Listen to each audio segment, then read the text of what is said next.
Boa noite a todos.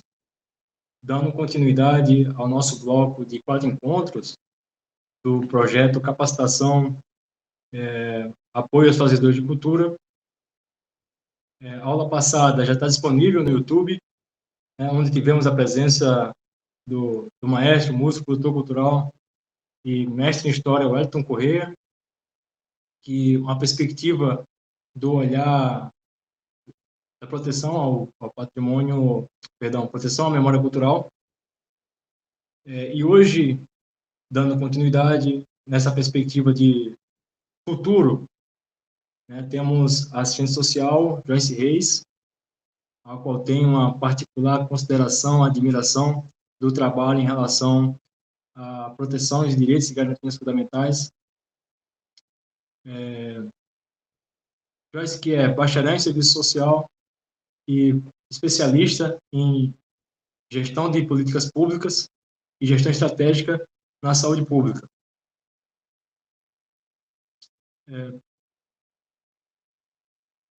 O link do YouTube será mandado a todos por e-mail, na sequência, tanto dessa aula quanto da aula passada. Joyce, já quer começar a sua apresentação? Quando você carrega, eu termino aqui a apresentação. Esse nosso projeto, Apoio Pro Cultura, que tem apoio da Fundação Catarinense de Cultura, por meio da Lei Paulo Gustavo. E, sem muitas delongas, hoje, nos presenteando com a sua experiência e conhecimento, Joyce Reis, fique à vontade, a sala é sua. Podemos começar. Olá, boa noite. Todos me escutam? Eu Sim. Vou tentar compartilhar aqui a minha tela para a gente começar.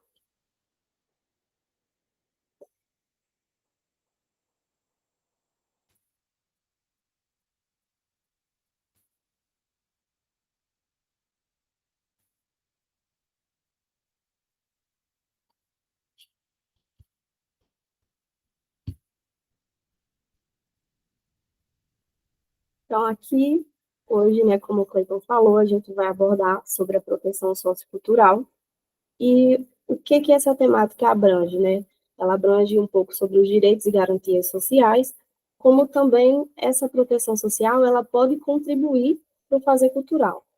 E aí a gente vai ver como podemos fazer essa contribuição aqui hoje. Um breve roteiro, que eu coloquei aqui no slide, seria o que é essa proteção sociocultural e os seus aspectos, e quais as garantias e direitos que os fazedores de cultura possuem.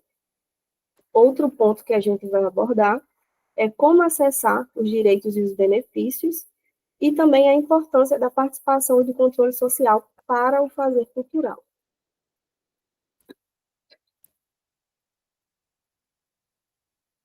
Essa temática ela é bem recente assim nas discussões, tanto é que a gente não consegue encontrar um significado concreto, preciso sobre esse termo, mas a gente consegue ver um pouco sobre esse termo nas políticas que vêm sendo construídas e nas discussões culturais. Então, o que seria proteção sociocultural? Esse é um termo que ele se refere ao conjunto de medidas, ações e políticas destinadas a preservar, a valorizar e promover os bens culturais de diferentes grupos sociais, como também os seus agentes, Também visa a proteção desses agentes.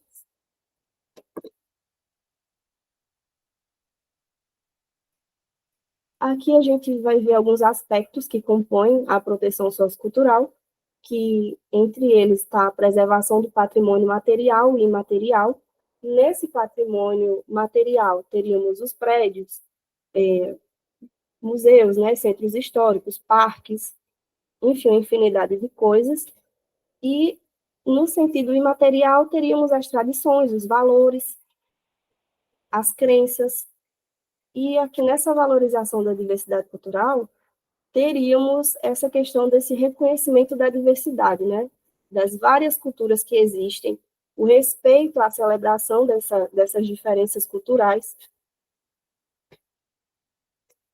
Na educação e na conscientização, seria mais nessa perspectiva também educativa e de trazer até mesmo para os currículos, né, escolares, essa diversidade, essa conscientização como forma de buscar cada vez mais alcançar esse respeito, né, a diversidade que a gente sabe que, dependendo da cultura, existe muito preconceito ainda envolvido.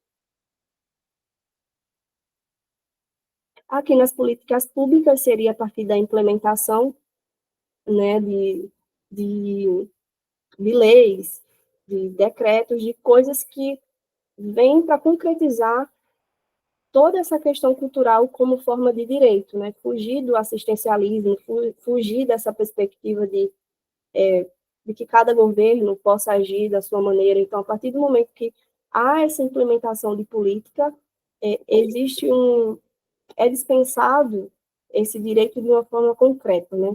Não seletiva. Aqui na documentação e registro, a gente tem as tecnologias e os métodos que são utilizados para a preservação de documentos, e dessas tradições, né? Como uma forma de preservar isso para as próximas gerações. E no apoio aos fazedores de cultura, seria todo o apoio que o poder público ou qualquer mecanismo que venha a existir para criar uma proteção para esse fazedor de cultura poder desempenhar o seu trabalho, né? Contar a sua história.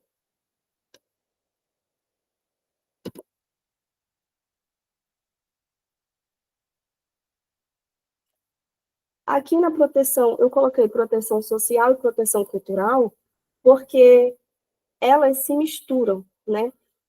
Essa questão da proteção social e cultural, elas se misturam porque os direitos sociais, eles estão contidos nos direitos culturais porque são direitos fundamentais.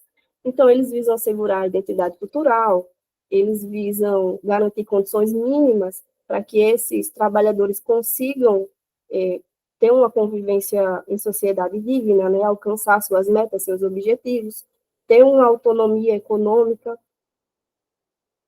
Então, alguns desses mecanismos que a gente pode citar, por exemplo, são os direitos sociais, direitos de transporte, saúde, trabalho, moradia, enfim, né, essa infinidade de direitos que hoje a gente consegue encontrá-los nas políticas públicas. Então, a gente pode ver aqui que alguns direitos acessados através das políticas seriam de saúde, que eu acredito que é o mais que a gente mais vê, né, que seria ter esse acesso gratuito em postos de saúde, em hospitais. O da assistência social seria através de mecanismos como CRAS, CREAS, Conselho Tutelar, e aqui também é um sistema um pouco mais difundido, né, como a gente pode saber que alguns benefícios as pessoas conhecem mais, como o Bolsa Família, o benefício de prestação continuada.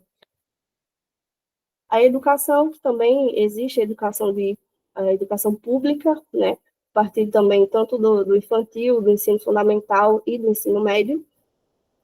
A habitação, eu acredito que as pessoas conhecem mais como através de Minha Casa Minha Vida, né?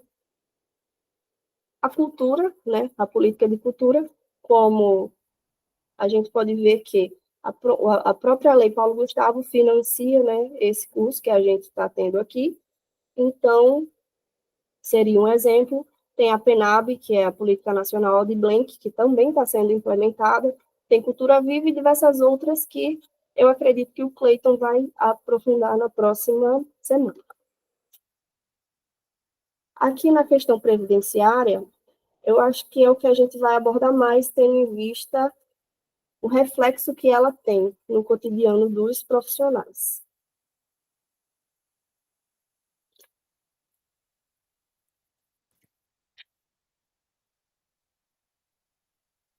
Então, aqui eu trouxe alguns benefícios que a gente vai conseguir acessar, mas eu gostaria de trazer a importância de pensar nesse viés previdenciário, porque Hoje, os fazedores de cultura, eles pensam muito no agora, né?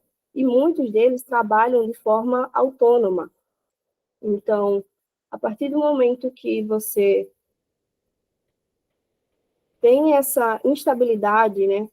Essa, essa questão que não tem uma segurança do que vai ser feito amanhã, se você vai ter esse trabalho, se não vai, é importante pensar, né, nesse tipo de proteção. Então,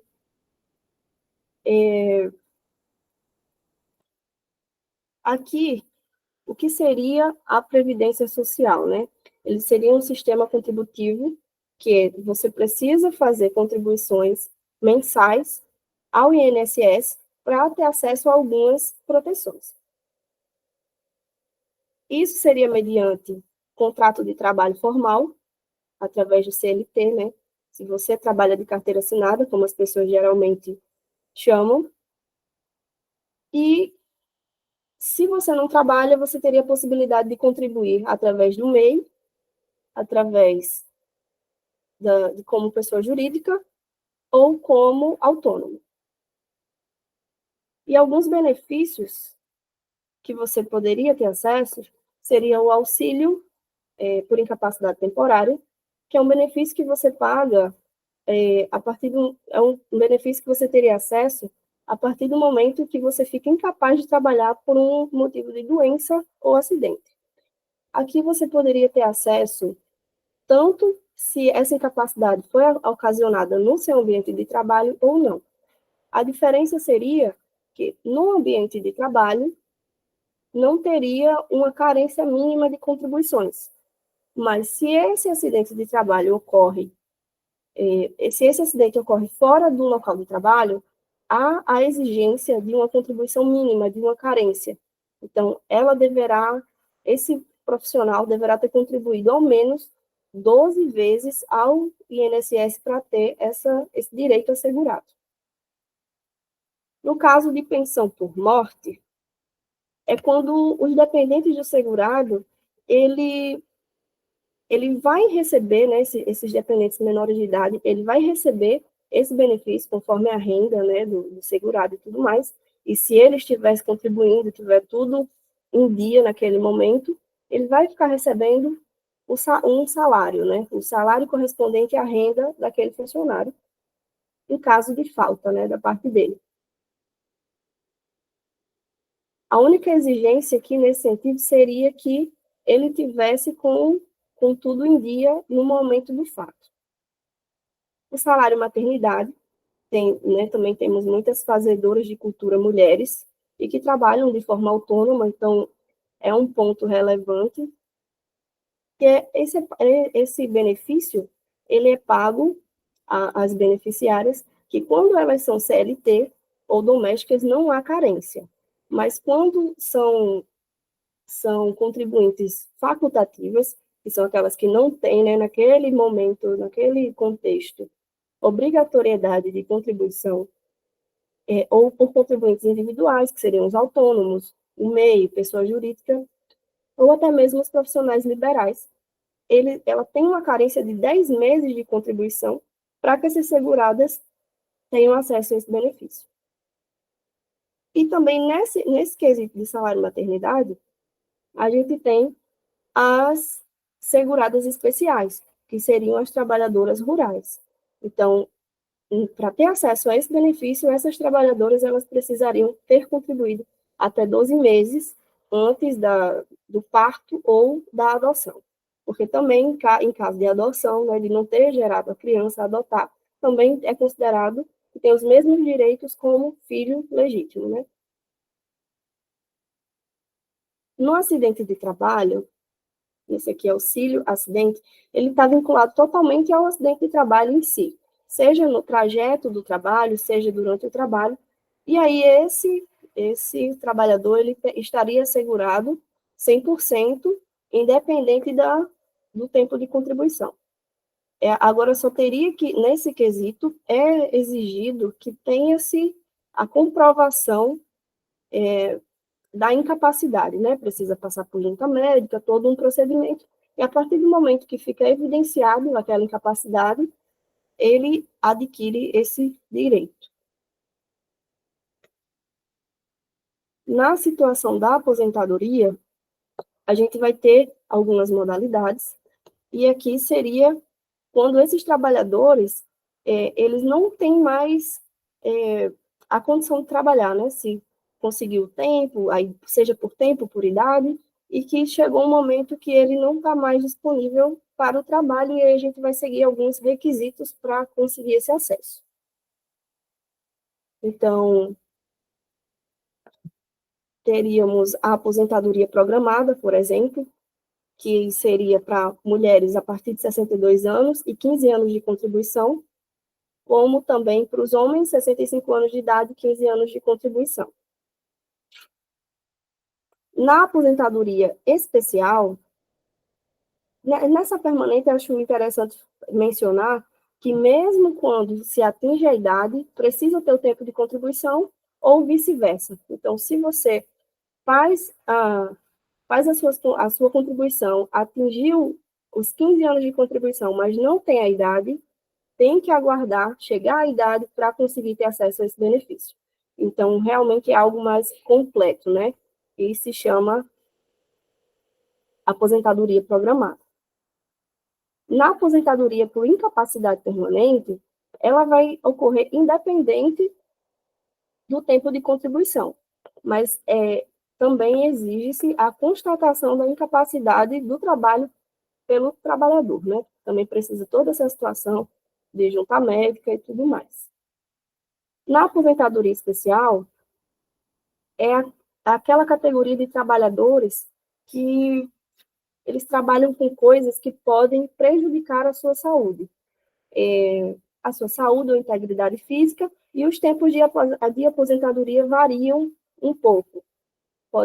Eles podem se aposentar com 15, com 20 ou 25 anos, e também isso vai depender da gravidade e exposição daquele trabalho, né? Quais sejam as condições daquele trabalho. Alguns exemplos de trabalho especial, que geralmente a gente conhece, mas pode ser que não fazemos esse link, né, dessa condição especial, é o operador de raio-x, é o enfermeiro, é o frentista. Então, essa situação, né, o frentista, por essa manipulação com aqueles produtos tóxicos e tudo mais. E também temos o trabalhador rural, né? A gente vê com frequência que também existe esses fazedores de cultura nas áreas rurais e que muitas vezes eles até têm dificuldade de acessar algum projeto ou de ter algum projeto executado nessas localidades. E o trabalhador rural, ele pode se aposentar, o homem a partir dos 60 anos e a mulher dos 55 anos. E eles não têm o pré-requisito de uma comprovação um pouco mais flexível, eu diria. Eles só precisam ter trabalhado naquela atividade por 180 meses, mas existe uma flexibilidade maior devido à conjuntura, né, de onde eles trabalham. Até porque muitos deles trabalham para si mesmo, enfim, né, na roça, como a gente sabe, e por aí vai. Então, a partir disso, a gente vê da importância que dos agentes culturais enxergarem essa questão previdenciária, né, dar essa devida importância a esse tema e enxergar toda essa conjuntura como uma garantia de direitos, porque acontece de muitas vezes, quando você chega para acessar esses direitos, quando chega essa necessidade, quando alguma coisa acontece, você vai buscar o direito e você vai ver que por alguma falha no meio desse caminho, você vai ser impossibilitado de acessá-lo. Então, essa questão de pensar a longo prazo, de começar a contribuir, enxergar a forma mais cômoda de fazer essa contribuição, é muito importante para que você consiga acessar, né, ter essa garantia firmada. E isso tem a ver com não só com pensar no seu próprio futuro como profissional, como pessoa, mas também dos seus familiares. Como eu falei, muitos trabalham de forma autônoma e alguns deles ou são geram a renda principal daquela família ou são a única renda que aquela família tem. Então, é preciso estar preparado para essas adversidades e que a gente nunca sabe quando elas vão ocorrer, não é isso? Também a gente pensar nessa perspectiva de longo prazo, de futuro, que às vezes o tempo vai passando, a gente vai trabalhando e chega o tempo de se aposentar e você não percorreu o caminho adequado para acessar aquele direito. Então, ver isso numa perspectiva de direitos, pensar no seu acesso à aposentadoria, pensar na sua proteção por invalidez, na assistência em casos de acidente de trabalho, de segurança, até da sua própria segurança financeira no momento de crise, né? A gente sabe que todos os âmbitos de trabalho têm as suas precariedades, e quando você trabalha de forma autônoma, sem esse vínculo formal, sem aquele salário fixo, tudo pode acontecer. Então, estar respaldado, né, principalmente por existirem esses mecanismos, é de suma importância. Agora, o profissional ele tem que ter essa iniciativa de realmente buscar o conhecimento e fazer a sua parte, né? Eu até trouxe aqui uma perspectiva de valores, de como está essa contribuição hoje.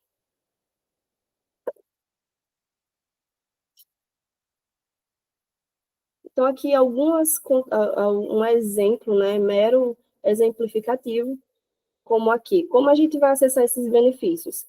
Esses benefícios, eles são acessados mediante a contribuição, né? E isso aqui vai ser um clichê em qualquer forma de acesso. Mas aí, no regime seletista, teríamos aqui o desconto de 7,5% do salário mínimo, mas essa alíquota ela vai variar de acordo com a sua faixa salarial, né? Como, por exemplo, se você ganha de um salário mínimo a R$ 2.600, será um desconto de 9% e por aí vai. Para o microempreendedor individual, que é o que a gente chama como MEI, o desconto é de 5% do salário mínimo, né? Isso descontos mensais. No regime seletista é descontado pelo próprio contratante e no regime de MEI você faz o pagamento, né, dos seus boletins mensais. Como autônomo, essa contribuição ela tem uma variação de 11% sobre o salário mínimo ou 20% sobre os rendimentos que você declara. Então, aqui vai ter essa variação entre o salário mínimo e o teto do INSS, que é 7 mil e alguma coisa. Como pessoa jurídica, o pagamento nessa arrecadação gira em torno também de 11% do faturamento bruto da empresa. E aqui eu trouxe uma observação interessante, porque é interessante que os fazedores de cultura, eles entendam essas categorias de arrecadação. Por qual motivo?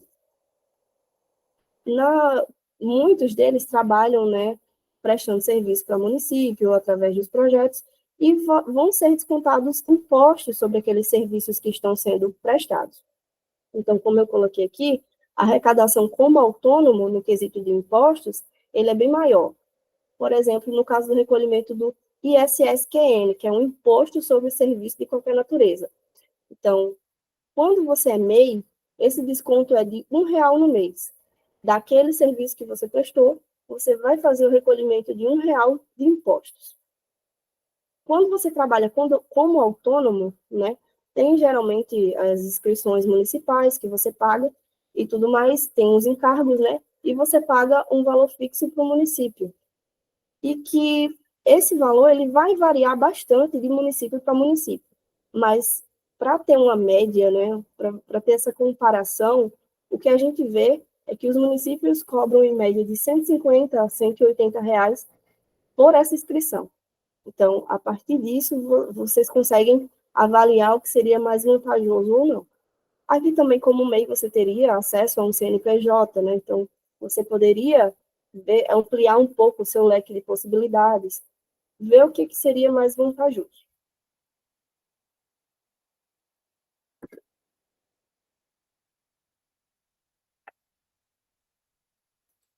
Então, por que é importante contribuir? Esses benefícios, eles são financiados por contribuições tanto dos trabalhadores, dos empregadores e do próprio governo. Então, com base nisso, a gente pode ver, para a gente conseguir acessar esses benefícios, é necessário que essas contribuições previdenciárias elas aconteçam e da forma adequada, né? Não adianta, por mais que elas possam não ser continuadas, assim, todo mês, né, a gente ter uma falha ou outra ali, mas elas precisam existir, né? Minimamente elas precisam existir até chegarem no valor e tempo necessários. Então, o que isso quer dizer, né? Por que você precisa contribuir? Porque se você não contribuir, na prática, você não vai ter acesso. Então, independente da forma, né, como eu coloquei aqui, seja como MEI, seja como autônomo ou pessoa jurídica, eu coloquei o regime seletista porque é um existente, mas a gente sabe que a maioria dos fazedores de cultura, eles não trabalham nesse regime. Então, independente desse regime que eu apresentei, você vai ter que identificar a forma que melhor lhe atende e começar a fazer essas contribuições. Então, toda essa conjuntura, toda essa questão das garantias de direitos, eles não são dados, né? Tudo isso que está conquistado hoje foi através de muita luta e reivindicação da própria classe trabalhadora. A gente vê que, vez ou outra, acontece aí uma reforma e o trabalhador acaba perdendo algum direito, mas quando ele está ali reivindicando, cobrando o poder público, os parlamentares, as coisas tendem a ficar amenizadas, né, para a classe trabalhadora. Então, todos esses direitos que a gente tem hoje foi mediante várias lutas que já aconteceram e que, apesar de que não está ainda da forma ideal, né, como não tem uma cobertura completa, tem muitas restrições, mas é o que temos e temos que nos articular para que isso seja melhorado.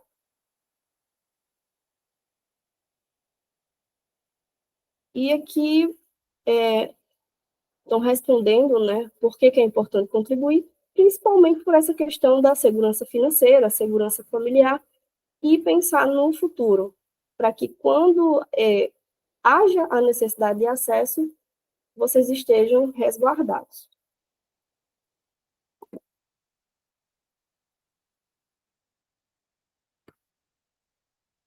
Então, pensando nessa perspectiva de ampliação de direitos e manutenção dessas categorias que compõem a classe cultural, eu achei importante trazer essa questão dessa perspectiva da participação e do controle social, porque tem esse viés coletivo, tem esse viés de que a classe ela tem que se articular, né? ela tem que se juntar para reivindicar direitos, e que esse vai ser um caminho para que eles consigam alcançar novas perspectivas, e inclusive manter o que a gente já tem. Porque, como a gente sabe, hoje a gente, recentemente passamos pela a reforma da Previdência, e que isso é uma realidade que pode ocorrer a qualquer tempo, não de um dia para o outro, né, mas que é possível de acontecer. Então, o que seria a participação social? A participação social, ele é o envolvimento dos cidadãos dos cidadãos e de grupos organizados na tomada de decisões na elaboração das políticas públicas. Então, exemplo da participação social seria através dos conselhos das políticas públicas, seria em audiências, consultas públicas, movimentos sociais. Então, assim, toda essa sistemática que envolve uma coletividade, que você vai participar na sua comunidade, você está exercendo a participação social. Essa questão do controle social, ela também é importante, porque é aquilo de fiscalizar o que está acontecendo, né? É o monitoramento e a fiscalização das ações governamentais pela sociedade civil. Então, ela visa garantir a transparência, eficiência e conformidade com os princípios democráticos.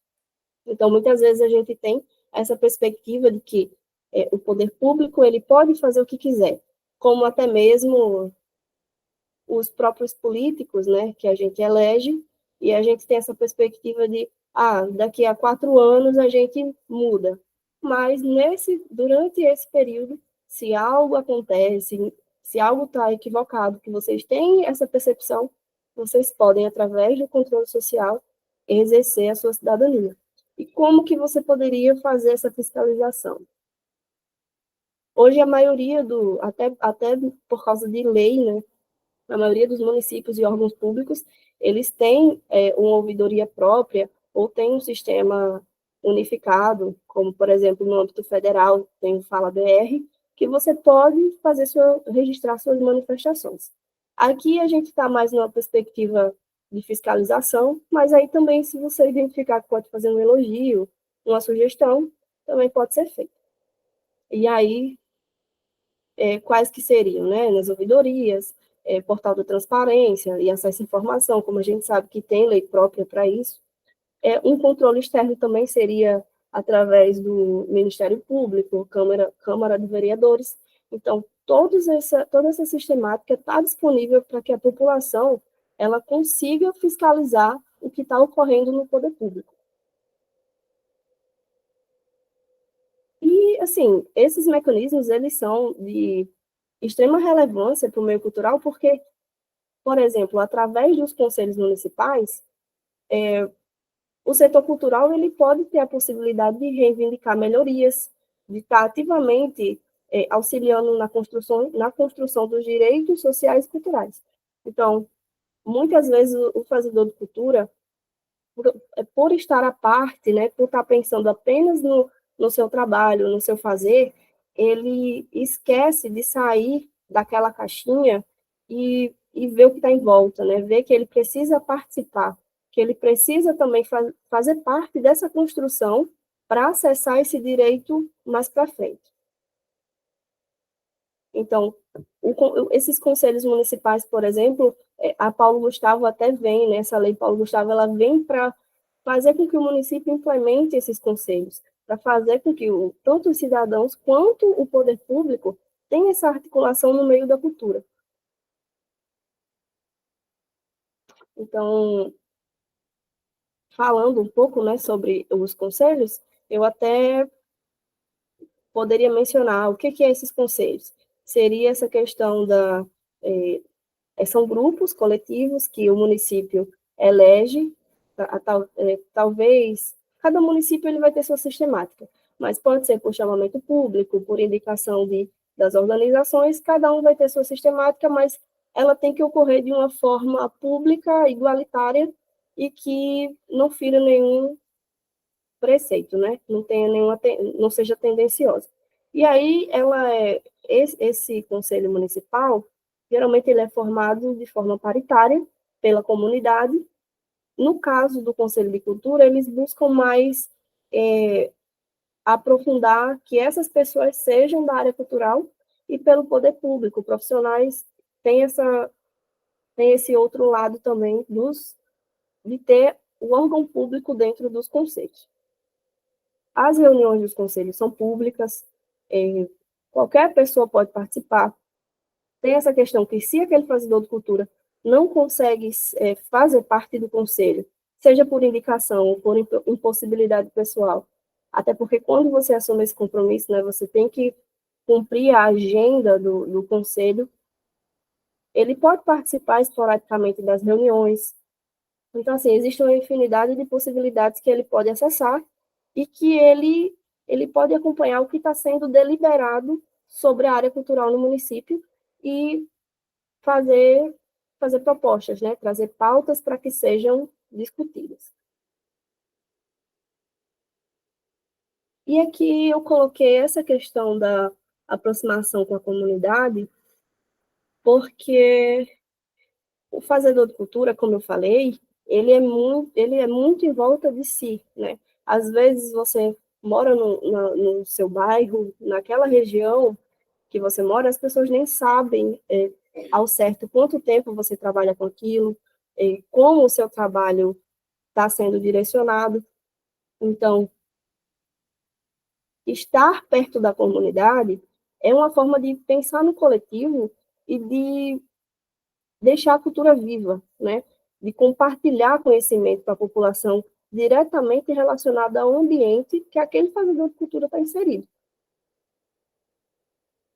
E aqui a gente pode ver que todo esse vínculo ele pode gerar apoio, ele vai gerar, se em algum momento aquele fazedor de cultura identifica na comunidade uma demanda urgente, com esse apoio da comunidade vai ser mais fácil de alcançar esse objetivo, vai ser mais fácil de trazer essas pautas, e uma forma de se aproximar é através dessas feiras culturais, através de reuniões comunitárias, as reuniões de conselho.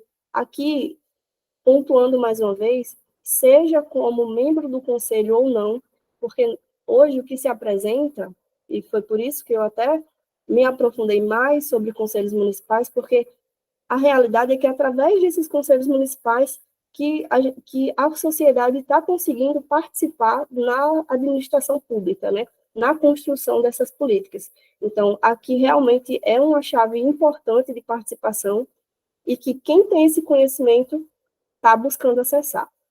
Hoje a gente vê, a gente fazendo assessorias, né, pela PENAB, a gente vê o quanto há uma discussão forte nesses conselhos municipais, às vezes de forma inadequada, porque aquele fazedor de cultura, ele vai pensar naquele lugar que ele está de uma forma individual, e que ele deve pensar de forma coletiva, mas, assim, é uma forma de debater cultura, é uma forma de debater objetivos, e que geralmente traz bastante mudança. E aqui nos projetos sociais culturais, por quê? Como eu falei, às vezes você está inserido num contexto que nem mesmo quem está à sua volta conhece o seu fazer profissional. Então, você ter essa perspectiva de trazer o que você trabalha para a sua comunidade, às vezes de dispensar projetos para a sua área, vai fazer toda a diferença, né?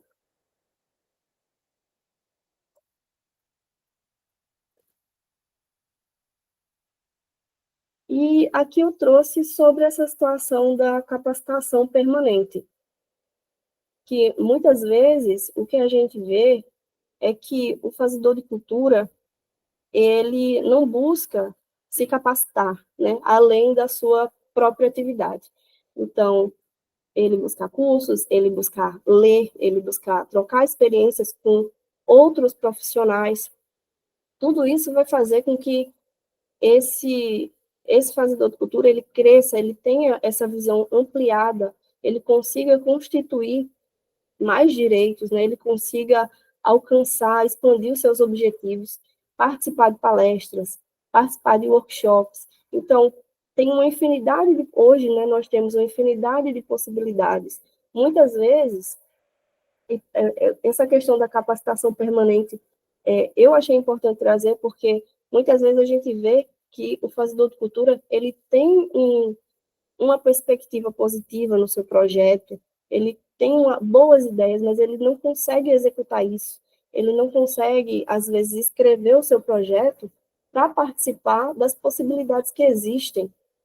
Então, e quando ele alcança essa meta, né, de ser classificado em algum projeto ou coisas afins, ele não consegue executar, né, da forma que ele gostaria. Então, é uma conjuntura de coisas que a gente precisa refletir e a gente precisa entender que o fazer cultural foge, né, e proteger o nosso fazer cultural, ter toda essa perspectiva, ela não é meramente a execução do nosso trabalho, né, só fazer aquele objeto, mas a ampliação, levar ele para a comunidade, falar sobre a sua história e deixar com que as pessoas conheçam aquilo que você está fazendo, até como forma de deixar a sua marca, né? De fazer com que a cultura passe de geração em geração, que aquilo ali não morra em você. Então, é isso, né? O que eu separei para trazer, basicamente, foi isso. Eu coloquei aqui uma frase que a cultura, ela é o maior patrimônio de uma sociedade. É uma frase popular e que geralmente a gente escuta, né, no nosso meio, mas que, apesar de ter essa perspectiva, pouco se faz para que essa concepção seja firmada, né? Pouco se luta. Muitas vezes a gente tem uma perspectiva de defender a cultura, mas a nossa, né? De uma forma individual, não de uma forma coletiva. Então, É isso. Passo a palavra para o Cleiton. Muito obrigado, Joyce, pela sua apresentação. De fato, um assunto muito pertinente, muito importante para o nosso setor, né? Mas antes de continuarmos aqui, no meu bloquinho de notas eu fiz alguns pontos, deixa eu fazer algumas retificações, né? Pela ânsia de iniciar o assunto, justamente porque é um assunto importante e já trato desse tema, mas gostaria de agradecer, voltando aos agradecimentos, ao Robson Maia e à Priscila Maia, intérpretes de Libras, que nos dão aqui com maestria todo o suporte para a realização desse projeto. Agradecer também aqui por ter aceito o convite nessa empreitada.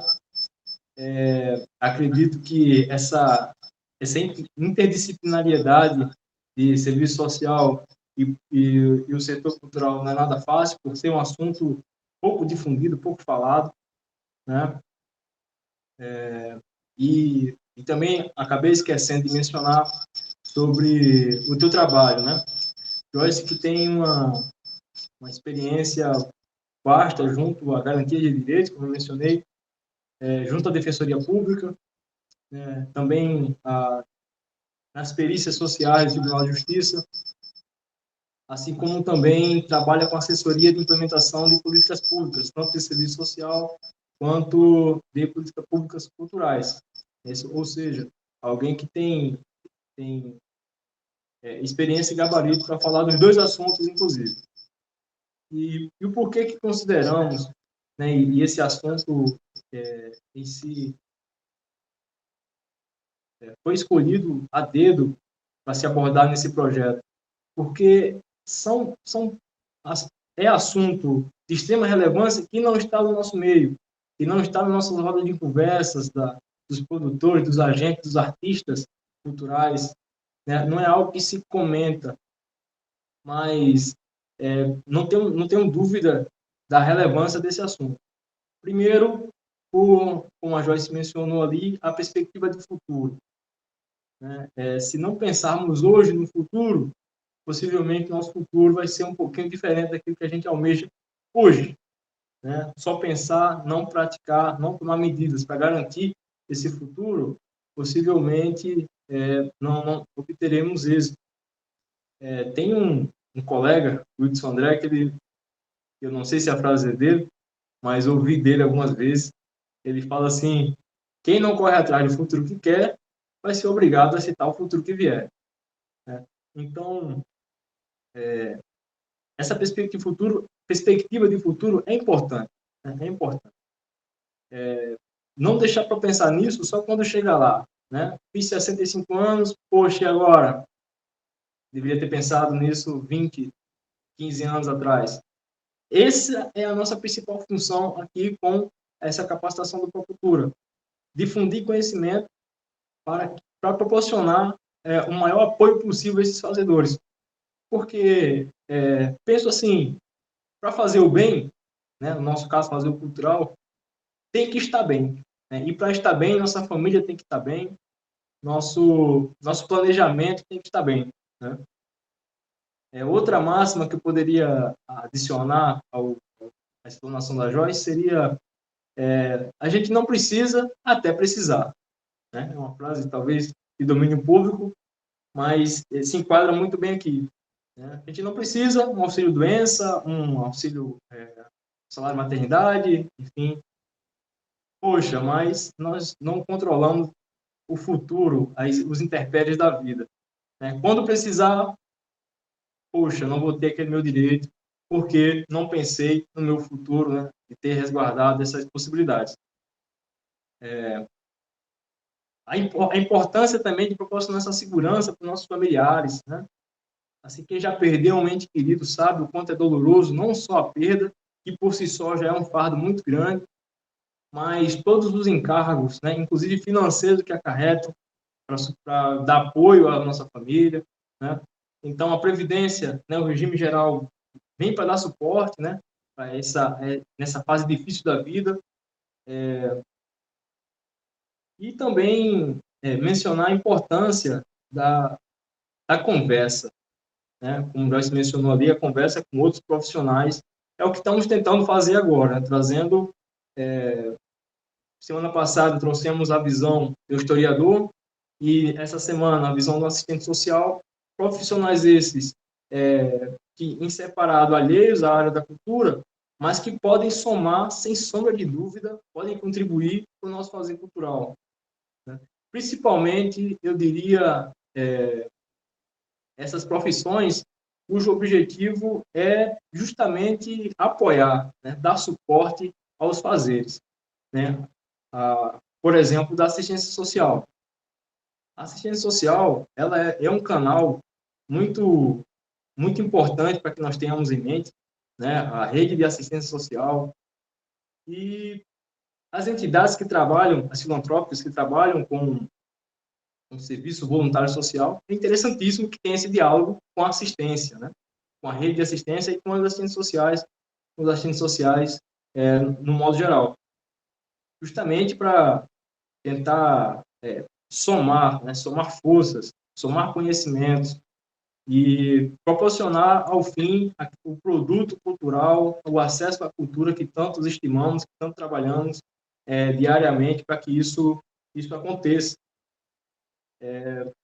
Outros dois últimos pontos que eu poderia trazer aqui, a sua explanação que eu achei interessante apontar, tá? Essa aproximação com a comunidade, né? E aqui eu faço um link com a aula passada, um link com o tema da aula passada, que o Wellington nos trouxe sobre a memória cultural. O nosso fazer cultural tem que ser permanente e constante, não só para preservar essa memória da cultura, quanto também para proporcionar essa aproximação com a comunidade, para que a comunidade acompanhe o nosso fazer cultural, para que tenha acesso a esses produtos culturais, né, para que sejamos também reconhecidos por essa nossa atividade, não é isso? E isso tudo, toda essa explanação, nos remete a um último conceito que a Joyce mencionou na sua apresentação, que eu notei aqui, e é a ampliação da visão, né? A visão ampliada, sair um pouquinho, afastar um pouquinho do nosso objeto de trabalho, né? Para quem é músico, artesão, ator, né? Sonoplastas, enfim, todas as áreas da cultura, afastar um pouquinho do nosso fazer cultural e ampliar essa nossa visão, tanto para o passado, né, tentando guardar e fomentar, difundir o conhecimento, quanto também nessa perspectiva de futuro. É isso? Para que o nosso hoje se torne mais consolidado. Perfeito? Deixo o convite para a próxima semana. Estaremos aqui com esse que vos fala, tratando sobre economia cultural. Trataremos sobre política de cultura, contratação do poder público, né, ferramentas de acesso, né, a contratações. Enfim, um tema bem interessante, um tema atual, tendo em vista a implementação na maioria dos municípios da política de blend, e também um tema de extrema relevância, né? Voltando ali ao tema da Joyce, está bem para fazer o bem, né? E fazendo o link da aula passada com a perspectiva de memória, a aula de hoje a perspectiva de futuro, próxima semana com o presente, né? Como faremos para ferramentas de como faremos para conseguir nos manter minimamente o nosso fazer cultural. Perfeito, meus amigos? Joyce, mais uma vez, muito obrigado. Entendo que, mais uma vez, menciono, transitar, né, entre essas áreas não é uma tarefa fácil, mas, com certeza, e isso aqui é aferido com toda certeza pelos presentes, de que cumpriste com maestria esse objetivo, né, nesse ponto que certamente vai contribuir bastante para quem tiver a oportunidade de assistir essa palestra. E, de todo modo, a todos aqui presentes, deixo aberto para quem quiser fazer algum questionamento, alguma dúvida, e até a próxima semana. Eu agradeço pelo convite, Cleiton, e assim, né, só falando, finalizando sobre o que a gente falou sobre essa questão da comunidade, A gente pode até falar, você que está mais inserido nesse meio cultural, você pode falar com mais propriedade, mas muitas vezes, pelo menos eu já vi acontecendo de que aquele fazedor cultural ele tem o seu trabalho, ele é reconhecido fora, mas a sua comunidade não tem conhecimento de tudo aquilo que ele faz. Então, assim, você consegue, ele tem essa visão de buscar esse apoio, esse auxílio fora, mas ele não consegue, ele não busca, não coloca como objetivo ser conhecido, né? Dissimar aquela informação no ambiente que ele vive, que para mim não faz sentido nenhum. Sim, com certeza. Eu agradeço a Valéria e o Wellington, né, que falou aqui no chat, e o Wellington, né, que participou na semana passada, uma ótima apresentação, e eu acredito que é isso. Até a próxima, né? Perfeitão. Muito obrigado. Até breve a todos.